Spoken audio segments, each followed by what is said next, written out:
Hello everybody, my name is Adam Bergman and welcome back to both of my shows. Basically, I'm going to post this video on both of my shows because this is very important to not only the crypto market but also the stock market and furthermore the real estate market and the bottom line, your pockets and how much wealth you could or could not accumulate. Today, the FOMC meeting minutes came out. What is the FOMC? The FOMC stands for the Federal Open Market Committee. That is basically the Federal Reserve. And what the Federal Reserve does is they make sure that there is employment in the country and they make sure that prices are stabilized or economic growth in the United States. Those are their two main objectives. Everything else is just extra. What they try to do is they try to control inflation. If you have a deflationary measure, they reduce the interest rates in order to dump money into the economy. And if you have an inflationary measure, they raise the interest rates to reduce the amount of money inside of the economy. What does this do? This causes inflation or deflation or vice versa of each. Currently, our inflation rate by the CPI, which is the Consumer Price Index, is at 7.3%, which is the worst we've had in over 40 years. And what's happening right now is people are literally getting priced out. You see, in the United States, around 77% of households' income goes to necessities in lower income households. However, in higher income households, only around 30% of the same income brought in is used for necessities, which means that poorer people or people of lower income get hit the most with inflation. You're literally getting priced out to live. Inflation hits you literally everywhere. If you don't believe me, how much did you pay for gas the last time you were filling up? Yes, geopolitical right now, Ukraine, Russia, that is adding to it. However, gas prices have steady been going up over the last year. Produce, goods, anything that you need to live, everything is just so expensive right now. This is due to inflation. Why do we have inflation? And then I'm going to go over the minutes to explain to you what's happening. Inflation is when we dump a lot of money into the United States government. How do we dump money in the United States government? There are several ways, but one of the ways we do it is the Federal Reserve, they do something called quantitative easing, which means they dump money in the economy by buying treasury bonds and mortgage-backed securities. When they buy that, they take something on their balance sheet, they then pay for that, and they throw the money into the open economy. For over a year, they've been dumping over $80 billion every single month. This accumulates, and now their current balance sheet is $9 trillion. Let me repeat that number.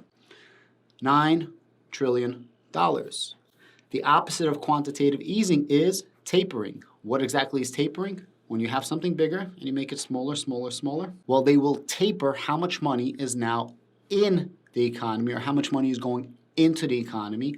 And then what they're going to do is instead of just reducing how much money they put into the economy, so not only is there no longer an influx of money, they're now going to remove the money from the economy. How? Inversely of them quantitative easing, where they're buying up assets from the open market, they are now going to be selling back from their balance sheet to the open market. When they collect that money, they're not going to reinvest it in the economy, which means there's just that much less money in the open economy. And all that trickles down from the primo A banks to the large banks, to the mid-sized banks, to the small banks, to your mortgages, to your car payments, to your credit cards, anything that has to do with borrowing money, anything that has to do with debt. Okay? Following so far? So right now in this last FOMC meeting, they agreed that they're going to reduce their balance sheet by $95 billion every single month. Over the course of 12 months, this is going to reduce our balance sheet by around 1.15 or so trillion. Remember, we have a $9 trillion balance sheet. What's this going to do? This is going to hurt a lot of businesses. What kind of businesses? Businesses that are not strong, businesses that are cash poor, and businesses that are not necessarily making money. Specifically, a lot of businesses in the growth sector, a lot of tech, emergent tech markets, and people that borrowed a lot of money, that leveraged out a lot of money. Specifically, people that have variable rates. What does that mean? When you don't close up your actual rates. So people that have mortgages right now for 30 years, they're sitting pretty. People that are refinancing right now, they're sitting pretty. If you have not refinanced yet, None of this is financial advice, but you might want to try to refinance before these rates go up, because this is definitely going to affect your mortgage. What happens is, once it affects your mortgage, for every 1% the interest rate goes up, the house prices actually get reduced approximately 10%. And that takes around 24 to 36 months to be actually realized. So you better believe that in the next 3 to 5 years, the prices of homes are going to go down, because absolutely they are ridiculous right now. You guys saw it yourself. Anybody that's buying a house in Florida, anybody that's buying something in Texas, anybody that's buying something in North Carolina, things like that. Because why? People from California moved out, people from New York moved out, but the prices didn't actually go down in New York and California. They pretty much stayed steady. But now all these other states that have an influx of East Coasters and West Coasters, now all the prices rise. What else are they doing? So in their last meeting, they announced that they're raising the interest rates by 25 basis points. 25 basis points means 0.25%. And then they have a target rate that they want to have by the end of the year. So they want interest rates to be 1.9% by the end of the year. They have 6 more meetings by the end of the year. If they raise it by 25 basis points every single time, they're going to come right around that 1.75 mark. So at one of these next meetings, they need to raise it by 50 basis points or 0.5% in order to meet that 1.9%. They then said they're going to keep raising the interest rates to make it 2.8%, which means that they're going to have at least another 4 raises of 25 basis points in 2023. I honestly believe that they're not doing enough. However, the more that they do, the more they hurt the stock market and the more prices of stocks go down. Why? Companies cannot borrow money, or they could borrow money, but it costs that much more for them to borrow money, which means their bottom line gets reduced or shrunk, and there's something called a PE ratio, which is one of the main ways that you establish a company's worth, and your PE ratio goes down because a PE ratio is a multiple of your earnings. So as you're paying more for money, or you're getting less money, so you can't reinvest it, well, your multiple goes down, which means that your stock price goes down. Crypto market, very much same thing is happening right now. Why? 70% of the crypto market is now by institutional investors, and the institutional investors are doing the same thing that's happening to the stock market. A lot of leverage, a lot of borrowing, a lot of margins. It's pretty much disgusting. Before, everybody thought that cryptocurrency would be a hedge against inflation. Well, lo and behold, it's no longer acting like that. I was one of those bright people that thought that cryptocurrency was going to be a hedge against inflation. And boy, oh boy, was I absolutely wrong. Yesterday, Baynard, who's probably going to be the vice chairperson of the Federal Reserve, came out and she was dovish. Dovish means that you're not aggressive and you're passive. She was always passive, relaxed, slow it down. Now she was aggressive and she says we're going to be as aggressive as we need to be, and we are going to be raising it by 50 basis points. Well, we always knew that there's going to be a raise of 50 basis points. We always knew that there's going to be tapering. Now they said that in this next meeting that they're going to have in May, that they're actually going to decide and actually activate this tapering. The only surprise that came is that in the meeting they actually said that we might be doing more than one 50 basis points raise, but they weren't very specific about it. They said it's not off the table. They said they wanted to raise it by 50 basis points this last meeting in March. The reason they didn't is obviously because of the geopolitical tension that's happening right now over in Ukraine. They said that the job market is very, very strong in the United States. So as the job market is strong and inflation is going up, they believe then if they raise the interest rates to reduce the inflation, since the job market is strong, the United States economy, the people in the United States are going to be able to eat up that additional interest rates. The craziest thing is the United States debt clock is at $30 trillion. We owe $30 trillion. A huge sum of that is actually owed locally. So the United States, different municipalities, different states, governments, so on and so forth, are borrowing against each other. It's pretty interesting.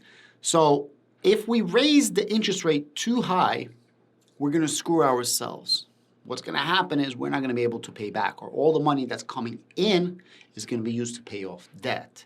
And that's why we're absolutely between a rock and a hard place, and there really is no answer going forward. The market has been getting absolutely clobbered for the last 4 months. It's undeniable. Crypto market and stock market. The only thing that didn't take a hit yet is the real estate market, yet. This is what I think is going to happen. All of this is already priced in. It's been priced in. The markets don't like uncertainty. We have a lot of good news that's coming out of cryptocurrency. United Kingdom says that they want to be, the mecca of cryptocurrency in the world. They want to actually legalize stablecoins as legal tender. I have no idea why Bitcoin is not going through the roof, but whatever. We have the Bitcoin conference this entire week where Apple possibly will become the biggest central exchange because they're going to offer cryptocurrency on Apple Pay. And Apple Pay caters to over 500 million people. That's massive. They would automatically be bigger than Coinbase and Crypto.com put together by far. They would be the largest exchange, which means they would have to buy in the open market Bitcoin, which means Bitcoin should go up, which means the rest of the altcoins should follow suit, and then DeFi should follow suit. It didn't happen yet. Hopefully this good news is going to push them over the edge. In theory, raising the interest rate actually means that you have inflation currently. It's no secret. We all know we have inflation, but this is actually a confirmation by the United States government that we actually have that inflation. That, in addition to all the positive regulations that it seems are about to come out, will cause a demand for crypto. Why? Crypto was a hedge against inflation. Never happened. I still believe it is going to happen. That's my own personal opinion. I thought it was going to happen already. I keep saying it in my videos. I still think eventually crypto is going to be a hedge against inflation. Even though we have such large institutional investors, I think it's going to even out. Stocks. We've been clobbered for so long that a lot of things are already priced in. As long as we get the 25 basis points, and 150 basis points rate hike, we're going to be okay because I believe all of this is already priced in. Nothing that I saw in today's reports, the minutes, was a rug pull. What does a rug pull mean? You're standing on a rug and somebody pulls it from in front of you, which means you fall and bust your ass. What does that exactly mean? That nobody is going to pull the rug from under you, which means you're stable, you know what's about to happen, and you can move forward. Even if it's adversity, even if it's a problem, you can move forward because it's not a complete rug pull. And I don't think the Federal Reserve did do a rug pull. Now, they do meetings all the time. They do pop-up meetings, so on and so forth. And it's going to be very interesting to see what's going to happen with the CPI data, what's going to come out a little bit later this month. I'm assuming that the CPI data is probably going to be somewhere around the 7.6 to 8% range. I don't think that it's going down. One huge thing that can help us is supply chain issues. Right now we have a huge traffic for supply chain issues, which means that no supplies are coming in, or it's coming in at an extreme shortage. If somehow the supply chain gets back to normal, that means that the prices should also stabilize. Why? People are charging more money and society is willing to pay more money for certain goods because they are not necessities, but they're very much needed goods. Now, if the supply chain eases out, that means there's going to be more supply of whatever the demand is for, which means the prices can go down because people don't have to spend such a high level of money to get the same exact product. Remember one thing though, if during inflation the prices went up 30%, for example, 50%, 10%, doesn't matter. Do never expect it to go down to the prices that it was pre-pandemic. That's not going to happen. Why? Plain and simple, people are greedy and they want to make maximum amount of money. So if prices went up 30%, maybe they're going to drop it 10% or 15%, but they're always going to now make that extra money. So definitely 100%, in my personal opinion, and none of this is advice, this is all entertainment and education purposes only. Remember that, in my opinion, the prices will remain elevated for quite a while longer. What happens? Businesses get more money. They have to pay employees more money. The employees ask for more money because they have to pay more money for the products that are coming out. When the employers pay the employees more money, what do? They charge more money for the goods. When they charge more money for the goods, the employees buy it, so on and so forth, and it's a never-ending spiral that gets out of control. And when I say employers and employees, I mean many different businesses. Guys, thank you so much. Honestly, if you do have real estate, you might want to think about refinancing or locking up that mortgage. If you have a property and you might be trying to sell, you might want to get into the selling market in the next 3 to 6 months. Thank you very much. Give me the likes, give me the shares, and give me the subscribe. And if you're watching The Adam Bergman Show, I have a traditional finance channel called Adam Bergman's Money Makers. And if you're watching Adam Bergman's Money Makers, I do have an in-depth crypto channel called The Adam Bergman Show. And if either of you guys ever want to join, I have a Patreon group. Link is down below, where we have our own Telegram group, and we do absolutely banana plays. We have fun. We talk about things, and we talk all things finance, crypto, real estate, stocks, and the economy. Thank you. Have a great day.